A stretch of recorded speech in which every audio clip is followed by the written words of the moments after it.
कहानी महान राजा विक्रमादित्य की है, जो अपने साहस, बुद्धिमत्ता और दृढ़ संकल्प के लिए जाने जाते थे।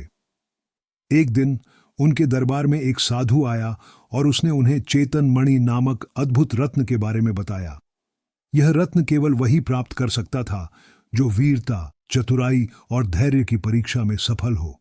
साधु ने कहा, राजन, चेतन मणि आपको अमृतत्व और असीम शक्ति प्रदान करेगी, लेकिन इसे प्राप्त करने के लिए आपको बेताल नामक प्रेत के 20 रहस्यमय सवालों का उत्तर देना होगा।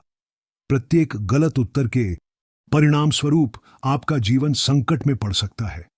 विक्रमादित्य ने साहसपूर्वक इस चुनौती को स्वीकार किया।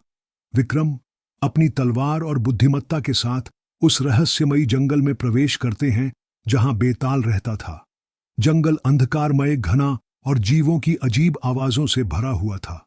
हर कदम पर ऐसा लगता था जैसे कोई छुपकर उनकी हर हरकत देख रहा हो। जंगल में प्रवेश करते ही विक्रम का सामना अजीब घटनाओं से हुआ। पेड़ के पत्ते अचानक गिरने लगे, जमीन कांपने लगी और हवा में बेताल की हंसी गूंज उठी। हे राजन, यदि तुम इस जंगल में आगे बढ़ना चाहते हो तो तुम्हें मुझसे होशियार होना होगा। यहां तुम्हारे साहस और बुद्धिमत्ता दोनों की परीक्षा होगी। बेताल ने अपना पहला सवाल विक्रम के सामने रखा। एक गांव में 3 भाई रहते थे। उन तीनों में से एक की हत्या कर दी गई और हत्या का दोष दूसरे पर लगाया गया। लेकिन सच्चाई यह थी कि हत्या गांव के एक बाहरी व्यक्ति ने की थी। तीनों भाइयों में से किसे मारा गया और क्यों? विक्रम ने गहरी सोच विचार के बाद सही उत्तर दिया। बेताल मुस्कुराया और बोला, तुमने सही उत्तर दिया है, लेकिन यह तो बस शुरुआत है। जंगल में आगे बढ़ते हुए विक्रम को एक वीरान गांव मिला। गांव के लोग डरे हुए थे और उन्होंने विक्रम को बताया कि उनके मंदिर में एक भूत रहता है जो हर अमावस्या को एक इंसान की बलि मांगता है। विक्रम ने गांव के लोगों को भरोसा दिलाया कि वह इस समस्या का समाधान करेंगे। मंदिर में मुठभेड़। मंदिर में प्रवेश करते ही विक्रम ने देखा कि वहां एक विशालकाय दानव उनकी प्रतीक्षा कर रहा था। दानव ने कहा, यदि तुम मुझे हराना चाहते हो तो तुम्हें अपनी ताकत और चतुराई दोनों का इस्तेमाल करना होगा। विक्रम ने दानव के साथ भयंकर युद्ध किया। तलवारें चमकी, हवा में गूंजती चीखें और धूल का गुबार चारों तरफ फैल गया। अंततः विक्रम ने दानव को हराकर उसकी आत्मा को मुक्त कर दिया। दानव को हराने के बाद विक्रम फिर से बेताल के पास पहुंचे। बेताल ने इस बार एक और कहानी सुनाई। एक राजा के 3 मंत्री थे। राजा ने उन्हें एक बहुत ही महत्वपूर्ण काम सौंपा, लेकिन उनमें से एक मंत्री ने धोखा दिया और काम को नष्ट कर दिया। अब बताओ, किस मंत्री ने यह धोखा दिया और क्यों?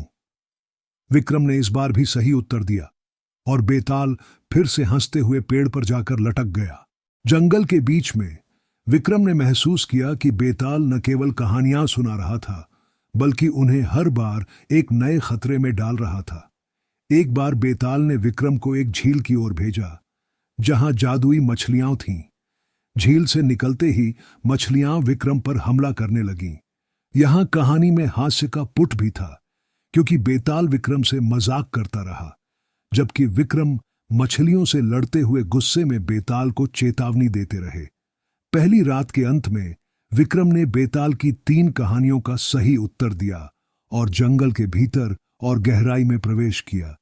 लेकिन हर कदम के साथ खतरे और रहस्य बढ़ते जा रहे थे। जंगल के और अंदर बढ़ते हुए विक्रम एक गहरी और काली नदी के पास पहुंचे। वहां की हवा ठंडी और डरावनी थी। नदी के किनारे एक बूढ़ी महिला बैठी हुई थी, जो किसी जादुई मंत्र का जाप कर रही थी। हे वीर राजन, यह नदी शापित है। जो भी इसे पार करने की कोशिश करता है, वह या तो इस नदी में डूब जाता है या हमेशा के लिए इसका कैदी बन जाता है। यदि तुम इसे पार करना चाहते हो तो तुम्हें बेताल के सवाल का सही उत्तर देना होगा। बेताल प्रकट होता है। बेताल नदी के ऊपर हवा में लटकते हुए प्रकट होता है। राजन, यह नदी तुम्हारी बुद्धिमत्ता की परीक्षा लेने आई है। अगर तुमने मेरे सवाल का उत्तर गलत दिया तो तुम भी इस नदी के कैदी बन जाओगे। एक गांव में 3 संत रहते थे। वे तीनों अपने तप के लिए प्रसिद्ध थे। एक दिन गांव में भयंकर अकाल पड़ा। संतों ने अपनी शक्ति का उपयोग करके गांव को बचाने की कोशिश की, लेकिन उनमें से एक ने ऐसा कुछ किया जिससे गांव का विनाश हो गया। बताओ, कौन सा संत दोषी था और उसने ऐसा क्यों किया? विक्रम ने कहानी को ध्यान से सुना और अपनी बुद्धिमत्ता से सही उत्तर दिया। बेताल हंसता हुआ बोला, बहुत अच्छे राजन, तुमने इस बार भी जीत हासिल कर ली, लेकिन आगे तुम्हारे लिए और भी कठिन चुनौतियां हैं। जैसे ही विक्रम ने सही उत्तर दिया, नदी का शाप समाप्त हो गया। विक्रम ने नदी पार की और जंगल के और अंदर चले गए। नदी पार करने के बाद विक्रम एक ऐसे जंगल में पहुंचे जहां पेड़ बोल सकते थे। ये पेड़ न केवल बोलते थे, बल्कि किसी के भी मन की कमजोरियों को जान सकते थे। एक विशाल पेड़ ने विक्रम को रोका और कहा, यदि तुम यहां से गुजरना चाहते हो तो तुम्हें अपने सबसे बड़े डर का सामना करना होगा। यदि तुम असफल हुए तो मैं तुम्हें इस जंगल में हमेशा के लिए कैद कर दूंगा। बेताल ने हंसते हुए कहा, राजन, इस पेड़ के पास वह शक्ति है जो तुम्हारे मन की कमजोरी को सबके सामने प्रकट कर सकती है। क्या तुम तैयार हो? पेड़ ने विक्रम को उसकी सबसे बड़ी कमजोरी दिखाई। यह दृश्य विक्रम के लिए भावनात्मक और मानसिक रूप से कठिन था, लेकिन अपनी दृढ़ इच्छा शक्ति से विक्रम ने इस परीक्षा को पार कर लिया। जंगल के अंत में विक्रम एक घाटी में पहुंचे।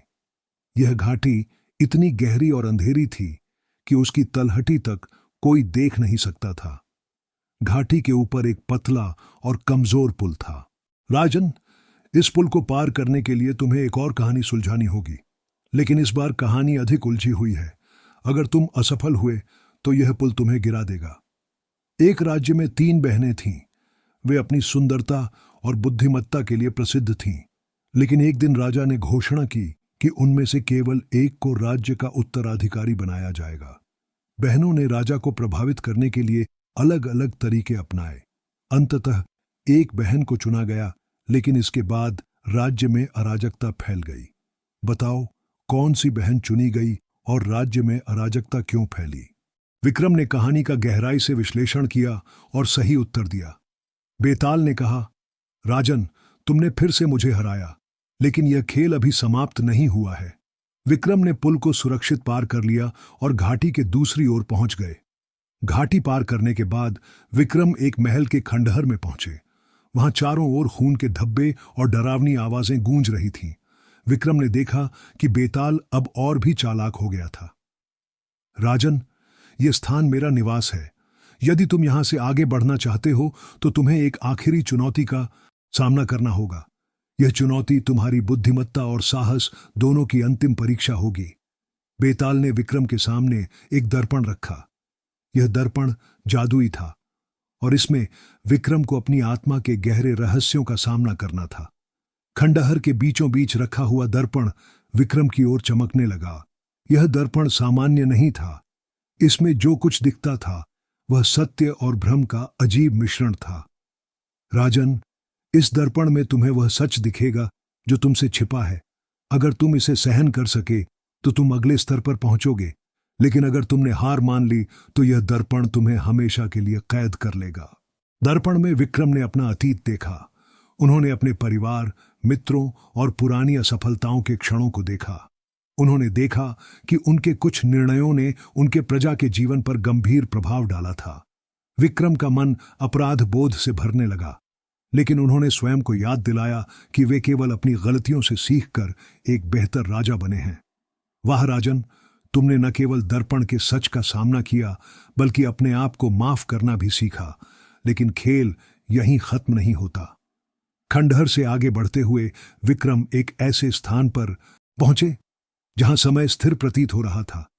घड़ी की सुइयां रुकी हुई थीं, पक्षी हवा में स्थिर थे और चारों ओर सन्नाटा था।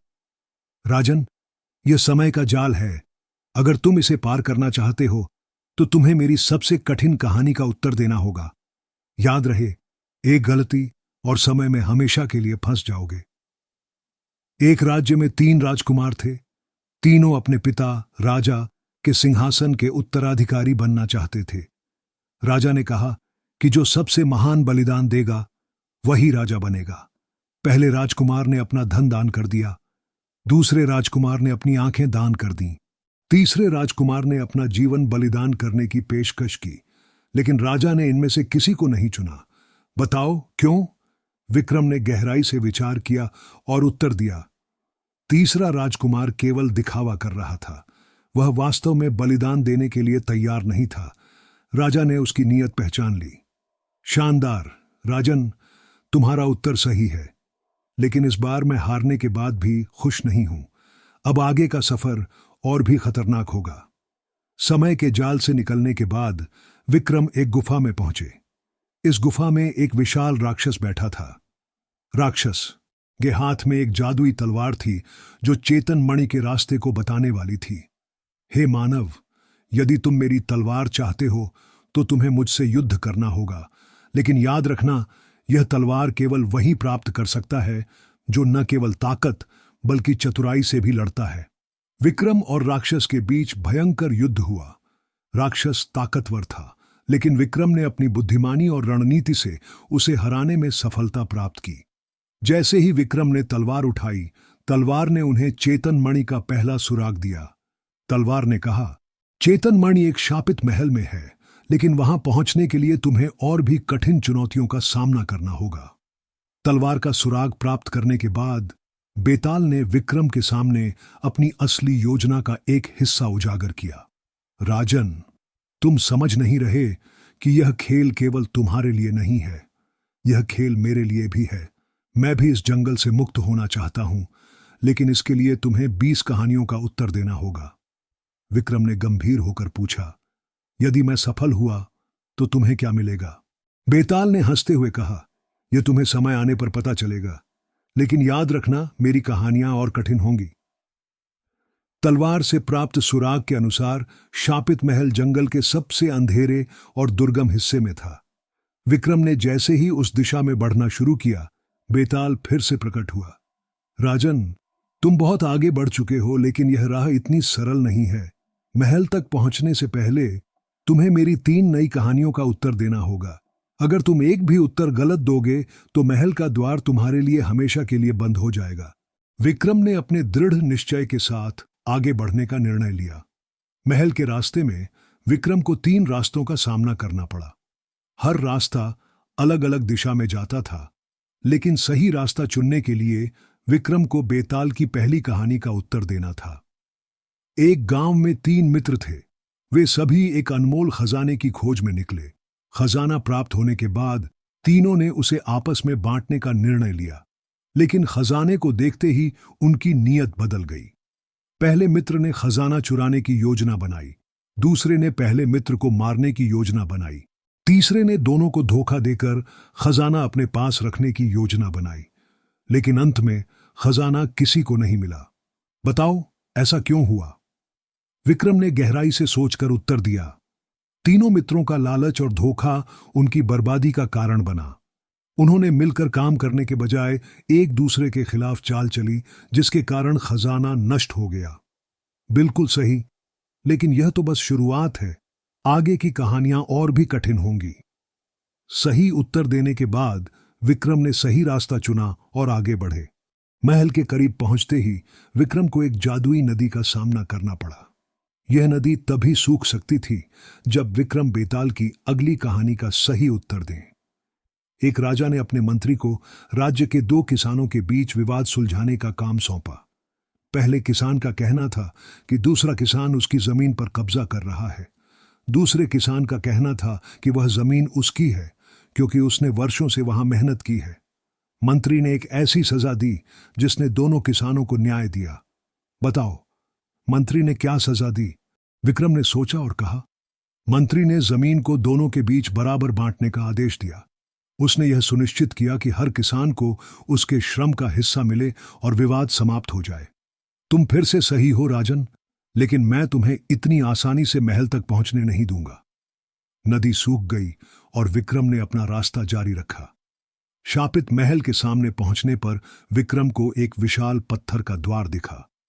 यह द्वार केवल तभी खुल सकता था जब विक्रम बेताल की तीसरी और सबसे कठिन कहानी का उत्तर दें।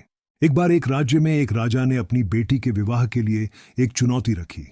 जो भी 3 असंभव कार्य पूरे करेगा वही राजकुमारी से विवाह करेगा। पहले कार्य में एक वीर ने एक जादुई राक्षस को हराया। दूसरे कार्य में उसने एक खतरनाक नदी पार की, लेकिन तीसरे कार्य में वह असफल हो गया। बताओ, तीसरा कार्य क्या था और वह असफल क्यों हुआ? विक्रम ने विचार किया और कहा, तीसरा कार्य यह था कि वीर को अपनी सच्चाई और इरादों को राजा के सामने साबित करना था। लेकिन उसकी नीयत विवाह के लिए सही नहीं थी, इसलिए वह असफल हो गया। अद्भुत राजन, तुमने फिर से मुझे परास्त कर दिया, लेकिन यह खेल अभी समाप्त नहीं हुआ है। महल के भीतर तुम्हारा असली परीक्षण होगा। महल का द्वार खुलते ही विक्रम अंदर पहुंचे। महल अंधकारमय और डरावना था। हर कोने से अजीब आवाजें आ रही थीं। महल के केंद्र में चेतन मणि एक ऊंचे मंच पर चमक रही थी। लेकिन जैसे ही विक्रम ने मणि की ओर कदम बढ़ाया, बेताल ने उन्हें रोक दिया। राजन, मणि तक पहुंचने के लिए तुम्हें मेरी अंतिम कहानी का उत्तर देना होगा। लेकिन यह कहानी इतनी आसान नहीं होगी। यह तुम्हारी बुद्धिमत्ता, साहस और नीयत की अंतिम परीक्षा होगी। इच्छा